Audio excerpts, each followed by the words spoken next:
நிஜமாலே பீதி கிளம்பிச்சுன்னு சொல்லலாம். விஜய் அவர்கள் வந்து போன அடுத்த நாள் எதுக்கு அவங்க மீட்டிங் போடணும்? எங்களுக்கு இவ்வளோ நிபந்தனைகள், இவ்வளோ பிரச்சனைகள், இவ்வளோ பர்மிஷன் பிரச்சனைகள்லாம் இருக்குது. இவங்களுக்கு அதெல்லாம் கிடையாது. அவங்களுக்கு முன்னாடி பிளான் பண்ணி போட்டாங்களா இல்லை பிளான் பண்ணாமல் போட்டாங்களான்லாம் நமக்கு தெரியாது. தலைவர் தளபதி அவர்கள் வந்து போன அடுத்த நாளே பார்த்தீங்கன்னா திமுகவோட மீட்டிங் ஆளை கூட்டுறாங்க, அந்த இடத்துல பேசுகிறாங்க. இவங்க எல்லாருமே இந்த அமைச்சர்கள் எல்லாமே விஜய் அண்ணனை விமர்சித்து பேசுகிறாங்க. அவர் சொன்னது அவதூறு போய் பேசுகிறாங்க.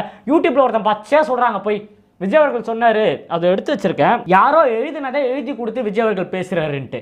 இந்த நேரத்தில் நிறைய பேருக்கு, அதாவது நம்ம வியூவர்ஸுக்கும் சரி பொதுமக்களுக்கும் ஒரு முக்கியமான விஷயத்தை தெரியப்படுத்துகிறேன்.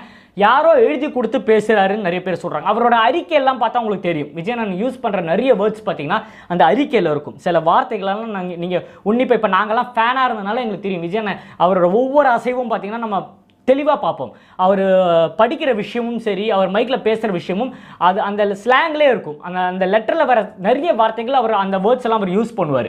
ஸோ இதுலேருந்து தெளிவாக தெரியுது அவர் பக்காவாக ஸ்டடி பண்ணி அவர் எழுதி எடுத்துகிட்டு வந்திருக்காருன்ட்டு. அதே மாதிரி எழுதி கொடுத்து பேச வேண்டிய அவசியம் அவருக்கு கிடையாது. ஒவ்வொரு ஊரில் ஒவ்வொரு பிரச்சனைகள் சொல்கிறார் அவர். ஸோ அதெல்லாம் பார்த்தீங்கன்னா யாரோ எழுதி கொடுத்து தான். இப்போ உங்களுக்கு தெரியறதுக்காக ஒரு விஷயம் சொல்கிறேன். ரொம்ப வருஷத்துக்கு முன்னாடியே பார்த்தீங்கன்னா விஜய் அண்ணன் பார்த்தீங்கன்னா இந்த விஷயங்கள்லாம் ஸ்டடி பண்ண ஆரம்பிச்சிருக்காரு. என் நினைவு சரியாக இருந்ததுன்னா கிட்டத்தட்ட விஜய் அண்ணன் மக்கள் இயக்கமாக இருக்கும்போது 8-9 வருஷமாக பார்த்தீங்கன்னா மே 1 ஆட்டோ ஓட்டுறாங்களே, ஆட்டோ தொழிலாளிகள் இந்த பாரிஸ் சைடெல்லாம் பார்த்தீங்கன்னா இப்போவும் ரிச்சாக ஓட்டிகிட்டு இருக்காங்க.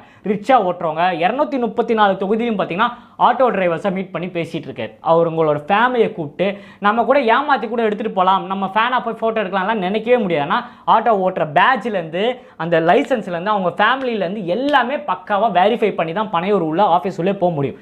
அந்த அளவுக்கு வெரிஃபிகேஷன் பண்ணி கிட்டத்தட்ட 8-9 வருஷமாக பார்த்தீங்கன்னா மே 1 உழைப்பாளிகள் தினம் அன்றைக்கி பார்த்தீங்கன்னா ஆட்டோ டிரைவர் அந்த ரிச்சா ஓட்டங்களெல்லாம் பார்த்து அவங்களுக்கு கிஃப்ட் கொடுத்து அவங்க கூட டைம் ஸ்பெண்ட் பண்ணி மத்தியானம் பார்த்தீங்கன்னா பிரியாணி கொடுத்து கிட்டத்தட்ட 700-800 பேரை மீட் பண்ணியிருக்காரு அவர்.